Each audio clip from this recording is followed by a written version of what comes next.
discussion, claiming that autonomous vehicles are a pipe dream and will never become a reality. They're just another example of the overhyped nonsense that's typical of tech companies these days. And that may be true, but in several US cities today, you can literally open an app, select your destination, and a car with nobody in it will pick you up and drive you there automatically. So self-driving cars are here today, which leads to the other kind of commentary I often see online, that self-driving cars are real, they will be coming to more cities soon, and they will solve all of our transportation problems. They'll make the roads safer, they'll eliminate traffic congestion, they'll be environmentally friendly, they'll provide mobility to everyone, and our cities will be better than ever. I actually disagree with both of these positions, which is why I wanted to make this video, because I do believe that self-driving cars are real and they will be in every city in the near future. The technology is getting better every day, and if these improvements continue on this track, they will fundamentally destroy the fabric of our cities.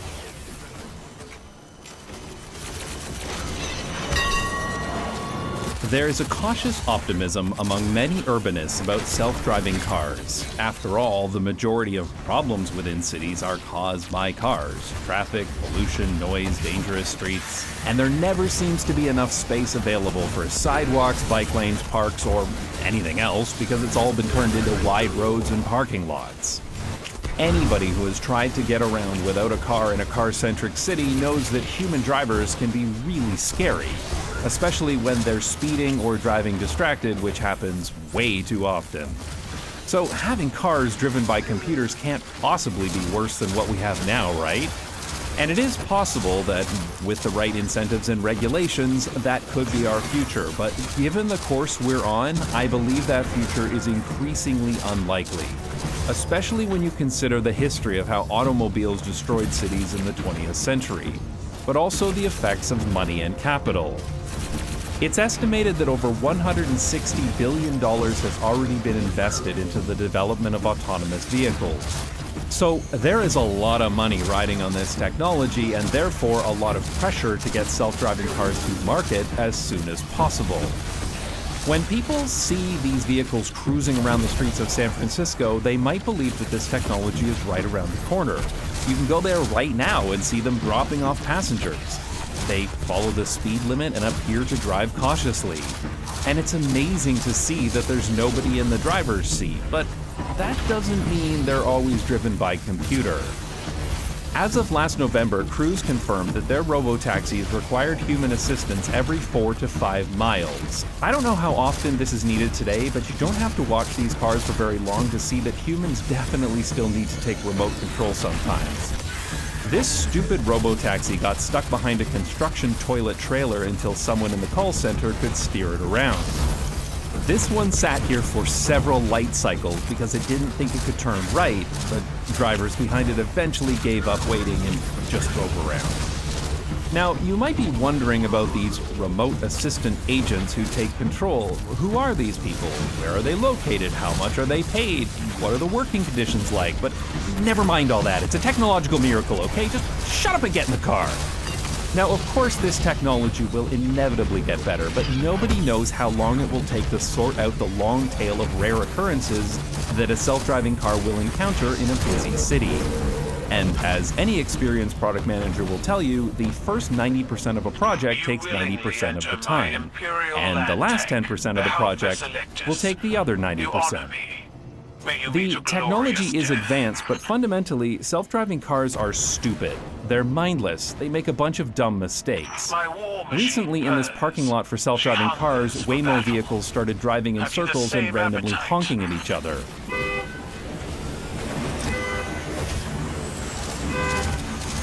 This happened for days, and this particular video was taken at 4 a.m. The people who live next door were not impressed. There have been dozens of official reports of driverless cars getting in the way of rescue operations, from blocking ambulances to crashing into fire trucks. But it gets worse.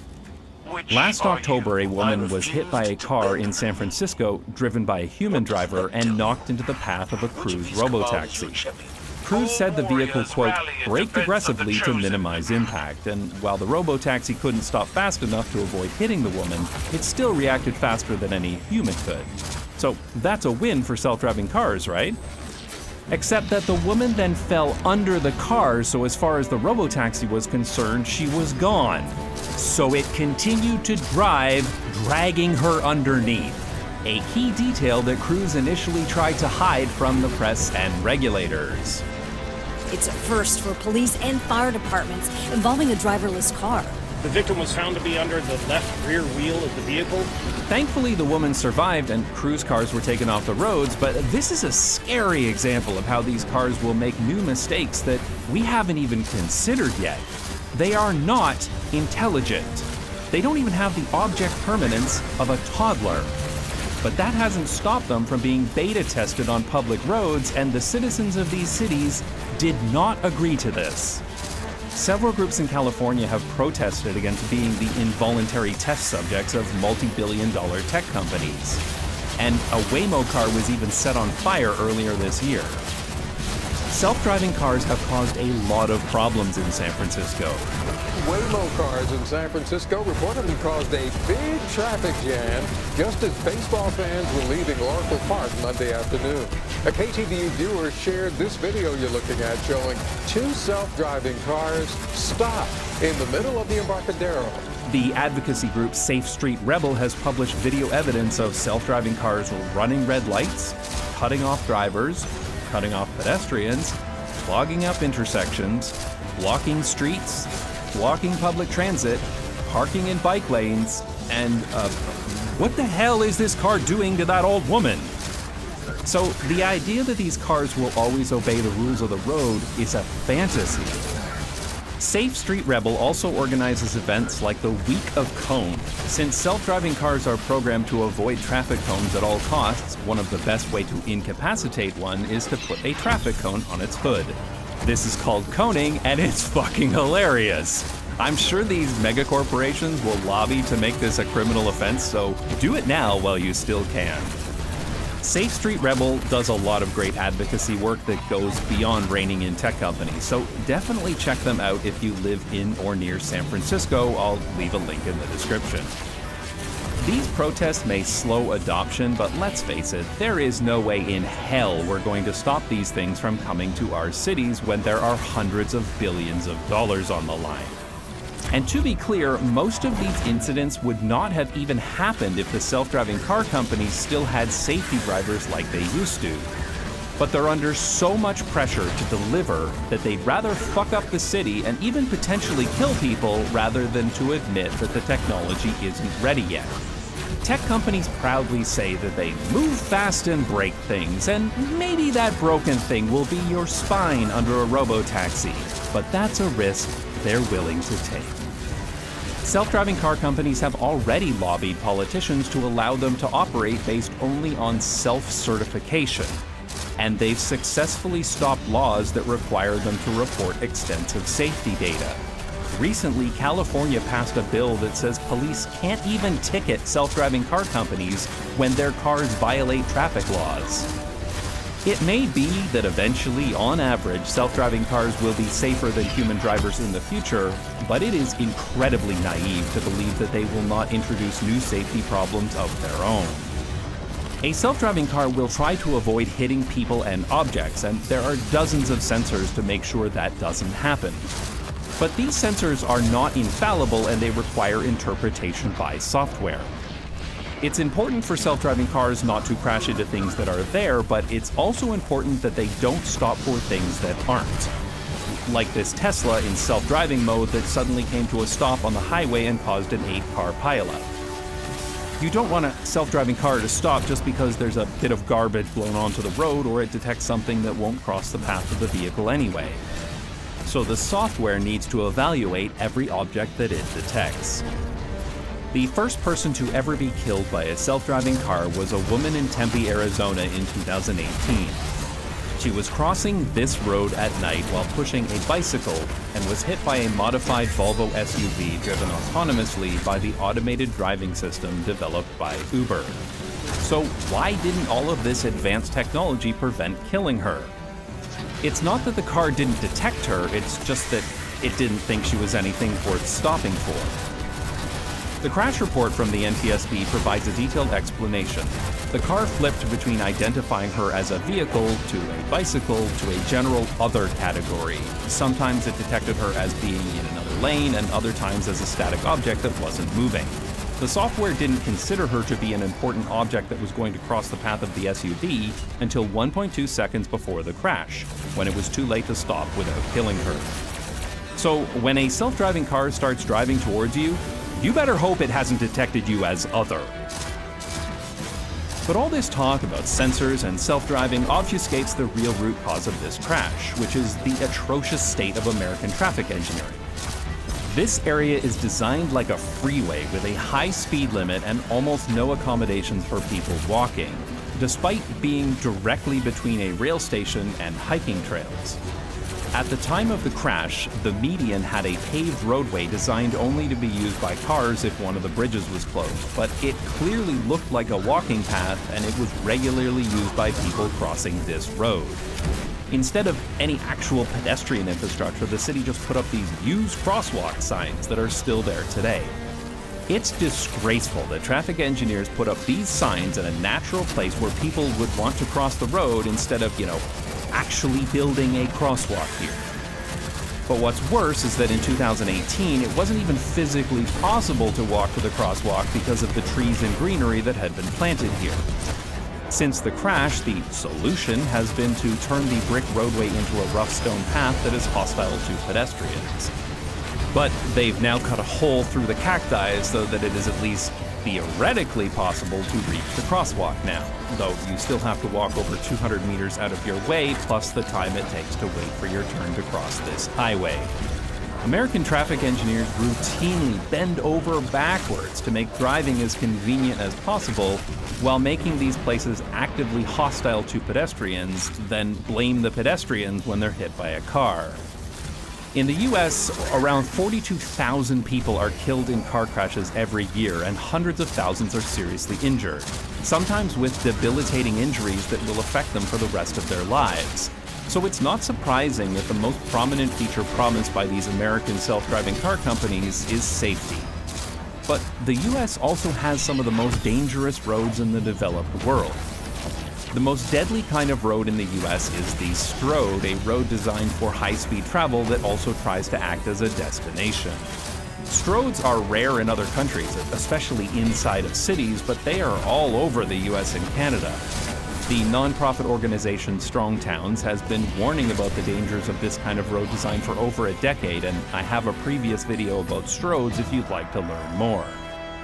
There has been decades of research into road safety, and we know how to make the roads safer, such as the Vision Zero method developed in Sweden in the 1990s. In fact, if the US had roads as safe as Sweden, they would cut their road fatalities by over 80%, without any new technology at all. But many of these design changes require slowing or restricting cars, and that's a step too far for the US. There's no money to be made in making the streets safer, so the only solution to the dangers caused by the old cars has to be buying new cars. Self-driving car companies do not care about road safety. They care about selling cars and technology. They care about safety in so much as it allows them to sell cars. The moment they can convince regulators and the general public that their cars are safe enough, they will stop caring about safety. So you can expect the messaging to pretty quickly go from preventing road deaths to being, yeah, sure, they kill people, but our marketing department says it's less often than human drivers would, so it's fine. And even if they are safer than American drivers on American roads, the rest of the world is going to get these cars whether we want them or not. And that's an interesting thing to consider because right now, these vehicles are being trained in some of the most car-centric places on Earth. The first locations were undoubtedly chosen because they have very good weather, but I guarantee you that Phoenix, Arizona was also a top choice because it is literally like driving on easy mode. The roads are insanely wide. There are almost no restrictions on where cars can go. It's made up of square grid blocks a mile on each side, and pretty much everybody drives everywhere all the time already. To say that Phoenix is car-dependent is a massive understatement. If anthropomorphic cars could design cities, they would design Phoenix. It's also one of the most dangerous places for pedestrians in the entire developed world, but don't worry about that. Self-driving cars will fix everything. San Francisco is certainly more urban. There are people who walk and cycle, and there are public transit vehicles as well. But I've lived in the Bay Area, and I can tell you that even San Francisco is pretty car-centric and car-friendly compared to most cities in Europe, which I think is going to be a problem when this technology is rolled out internationally. These cars are trained to drive like Americans on American roads where cars are considered superior and above all other forms of transportation. Have you seen an American when they try to drive in Europe for the first time? It's not pretty. Of course, these tech companies could spend years retraining their vehicles to drive like Europeans on European streets, but you and I both know that's not going to happen. They're going to set American-trained cars loose on European streets. I hope I'm wrong, but I wouldn't be surprised if European cities are pressured to Americanize their streets to make them more self-driving friendly. Which brings us to another potential issue with these cars. They are not so much programmed as they are trained. They learned how to drive by monitoring what real human drivers did through millions of miles of driving. So let's say that in the future, a city wants to change the way their streets work, to improve safety, to speed up public transit, or to make more room for walking and cycling, whatever. It won't be enough to just put up a sign and update the rules of the road. Governments will need to convince every self-driving car company to retrain their cars, and given that these are multi-billion-dollar international corporations with an army of lobbyists, how likely do you think it is that those changes will go through? This could result in our cities getting locked into what they are today, with any new changes being dictated by car companies, which I guarantee you is not going to favor anything that results in fewer cars. Of course, there are a lot of problems with our current transportation system, but I am skeptical that self-driving cars will truly solve any of them, because apart from the supposed safety claims, when you boil it down, self-driving cars are really just promising to be cheaper taxis. Yeah, they're not driven by a human, or at least not driven by a human who is currently in the car with you, but otherwise, they're just cheaper taxis, right? Like, do you seriously believe that all of our urban transportation problems would be solved tomorrow if only taxis were cheaper? And I'm even skeptical about the cheaper part. We saw this happen with Uber and Lyft when ride-sharing was introduced. Uber was cheap, that is, when venture capitalist money was flowing. In fact, it was so cheap that several cities in the US reduced investment in public transit in favor of subsidizing rideshare rides, and it worked. For a while. But taking an Uber isn't cheap anymore. And I'll leave a link to this great article with an analysis of why those price increases can't be explained by an increase in costs, rideshare legislation, or inflation. They raised prices because the owners and investors of those companies wanted a big return on their investments. The exact same thing is playing out now with self-driving cars. Hundreds of billions of venture capital are flowing into the development of autonomous vehicles. And companies like Waymo are using that money to make their robo-taxi rides price competitive to traditional taxis. And I find it wild that people online will unironically say things like, in the future, AVs will be cheaper than taxis because there's no driver to pay. Like, do you honestly believe that the prices that companies charge are based on what they cost to deliver? Of course they aren't. They charge as much as possible to maximize profits, and once they've eliminated or colluded with the competition, they can charge whatever they want. And I shouldn't even need to say this, but turning your transportation system over to a handful of multi-billion-dollar corporations does not result in good outcomes for anybody except the owners of those corporations. My guardians do what they must. It's commonly claimed that self-driving cars will reduce the amount of cars on the road and eliminate parking lots. The idea is that you will be dropped off at the door by a self-driving car and you won't need to park. And that's true, but you can literally do that today, right? You could just take a taxi to work every day instead of owning a car, but very few people actually do this. Sure, it's expensive to take taxis everywhere, of course, but even wealthy people don't do this because people just like owning their own stuff and being in their own car. There's this vague promise that your car could earn extra money for you as a taxi while you're at work, but how many people want their private car to end up looking and smelling like the inside of a taxi? So those cars are going to need to park somewhere, and their owners will want them parked nearby so that they don't take too long to arrive when they're ready to go. And you can forget about ever charging for parking, because if it's cheaper to just let your car cruise around the block while you're shopping or at work, then that's what people will do. Another common claim is that these cars will allow universal mobility to everyone, especially the disabled, but many people with disabilities require help from others to get in and out of a vehicle or to secure a wheelchair, so an attendant will likely be needed on board anyway. And given that you need a credit card and a modern smartphone to book a robotaxi, this puts it out of reach of many people. Sure, the rich boomer with a bad hip will be taken care of, but they can already take a taxi today. This is really just an extension of the often repeated myth that cars are the only transportation that works for disabled people, and that as long as you have cars, disabled people are taken care of. This is a great article by disability advocates about how self-driving cars are a distraction to the solutions that they actually need, and I'll leave a link to it in the description. But of all of the claims made by proponents of self-driving cars, the one that I find most ridiculous is the idea that they will reduce traffic congestion. There is absolutely no reason to believe that this is true, and lots of historical evidence to suggest that it is not. Every single time that we have done anything to make transportation cheaper or more convenient, the inevitable outcome is that people travel more often and they travel longer distances. There is decades of well-documented evidence that every time we widen roads or build new highways, it increases the amount of driving, and I talked about that in more detail in my video about induced demand.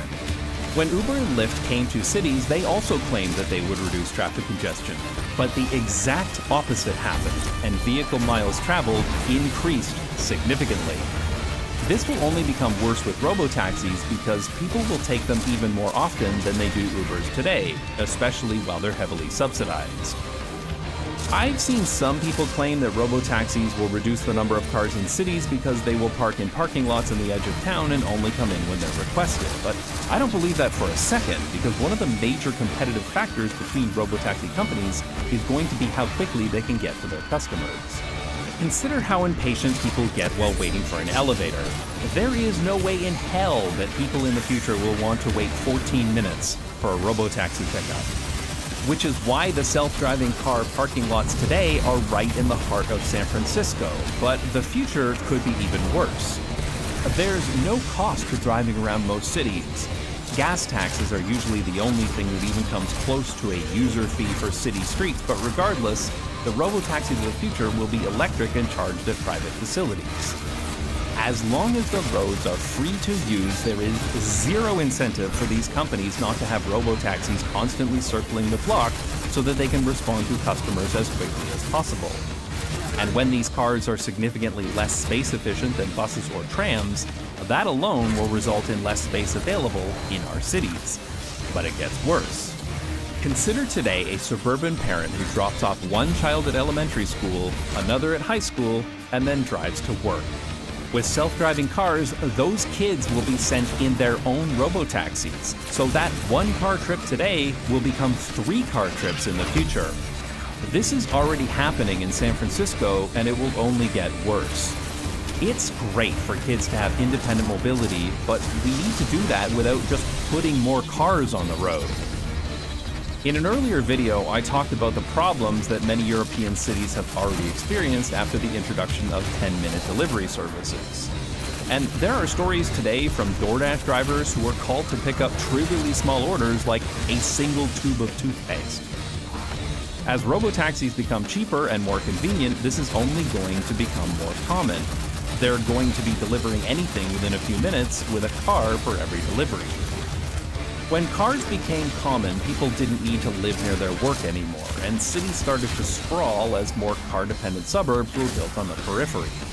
This resulted in huge volumes of traffic funneled into arterial roads and highways because there were more cars driving longer distances. Self-driving cars will only make this worse. When people are freed from having to pay attention to the road, they'll be able to go through their emails or take conference calls from their autonomous vehicles, so why live in a suburb at all? why not live in a cottage in the middle of nowhere where land is plentiful and taxes are cheap? This will result in an exponential increase in the amount of vehicle miles traveled, with millions of cars driving very long distances regularly and putting even more strain on our transportation system. And it's going to make the existing problem of financing suburban infrastructure even worse.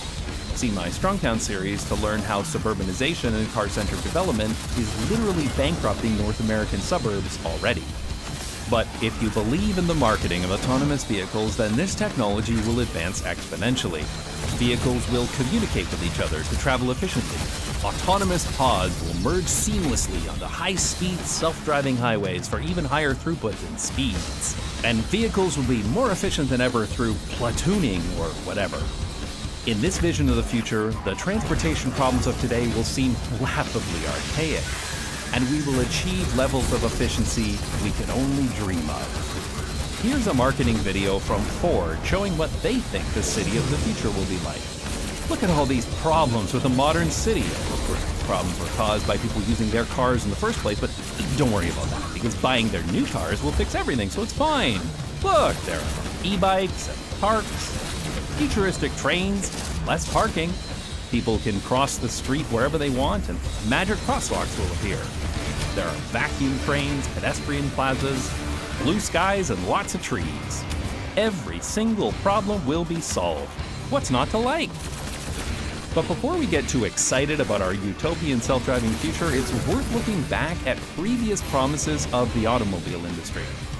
At the 1939 New York World's Fair, General Motors presented Futurama, the high-tech city of the future in the year 1960. This exhibit was absolutely huge. They had a ride that would take you over the city and even a life-size model of an urban neighborhood. In Futurama, car traffic would be eliminated completely with advanced motorways. These would be separated from all other traffic and allow cars to drive faster than ever before. Pedestrians would be able to comfortably walk through the city on elevated walkways while car traffic was safely whisked away on the roads below. But the reality was quite different.